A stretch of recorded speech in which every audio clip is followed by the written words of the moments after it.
સિંહ આમ બેઠો હતો બજારમાં, તેથી હતરંગ મારી દીધો, મારી ઉપર હુમલો કર્યો. ફોરેસ્ટ વિભાગને જાણ આપી પણ એ કે આવે છે. પેલા મારી ઓડ ઉપર મારીને એને પાડી દીધો, પછી મારો હાથ છે એને મોઢામાં અડધી કલાક પકડી રાખી. પછી મેં એને આમ ખંજવાડ્યો, બરોબર છે, એટલે એને મારો હાથ ઢીલો મૂક્યો એટલે મેં હાથ કાઢી દીધો. પછી મારી ગાય પાછળ સીધો ન્યા ગયો, ત્યાં કેવું જાણ કરી હતી પણ કોઈ આવ્યો નહીં. આ પહેલી વાર જ બની.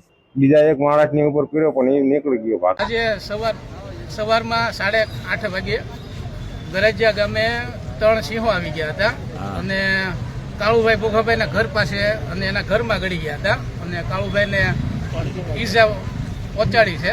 તો અમારી ફોરેસ્ટને નમ્ર વિનંતી છે કે ભાઈ તેના સિંહો અહીંયાથી જે સુરક્ષિત જંગલમાં ખસેડી નાખે. ગામમાં સુરક્ષા ન હોવાના કારણે ફોરેસ્ટને ઘણી વખત જાણ કરી છે પણ છતાંય ફોરેસ્ટ કોઈ ધ્યાન દેતું નથી. તો તાત્કાલિક હટાવી લે અને આ ગામ લોકોની સુરક્ષા આપે એવી અમારી માંગ છે. બોલો કમભાઈ. મારું નામ કરમસિંહભાઈ સવજીભાઈ, મારા વાત સરપંચ છે, હું એનો પ્રતિનિધિ છું.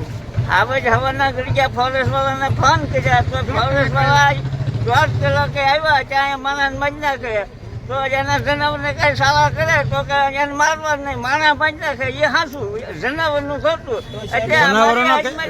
જનાવરોના કેટલા સમયથી ત્રાસ છે બધાને? ત્રાસ છે, માલ મારે માણાની વાહે થાય છે તો એ એના જનાવર એની એજમાં લઈ જાય. એ અમારી વિનંતી છે, અમારી ગરેજાની જંગલમાંથી બધા લઈ જાય. કોઈ લીગલી એક્શન હજી લઈ શકતા નથી એ લોકો. આજ સવારે પણ આવ્યા હતા પણ હજી સુધી કાંઈ ફોરેસ્ટ વાળા આવીને વયા જાય છે પણ હજી કોઈ ધ્યાન બાંધ દેતું નથી. જૂનાગઢ જિલ્લાને ગૌરવ અપાવતી એકમાત્ર સંસ્થા શ્રી પાર્થ એકેડમી, જ્યાં શિક્ષકો તેમજ ટ્રસ્ટીના મને એક જ સૂત્ર માટે છે કટિબંધ: શિક્ષણ દ્વારા શ્રેષ્ઠતા. અહીંના કાર્યક્ષેત્રની વાત કરીએ તો કેજીથી ધોરણ 10 અને 11-12 આર્ટ્સ કોમર્સ. ભાઈઓ માટે ધોરણ 5 થી 12 માટે હોસ્ટેલ સુવિધા છે ઉપલબ્ધ અને આજુબાજુના ગામડામાંથી વિદ્યાર્થીઓને આવવા જવા માટે બસ સુવિધા તો ખરી જ. તો આજે જ એડમિશન માટે સંસ્થાની મુલાકાત જરૂરથી લો.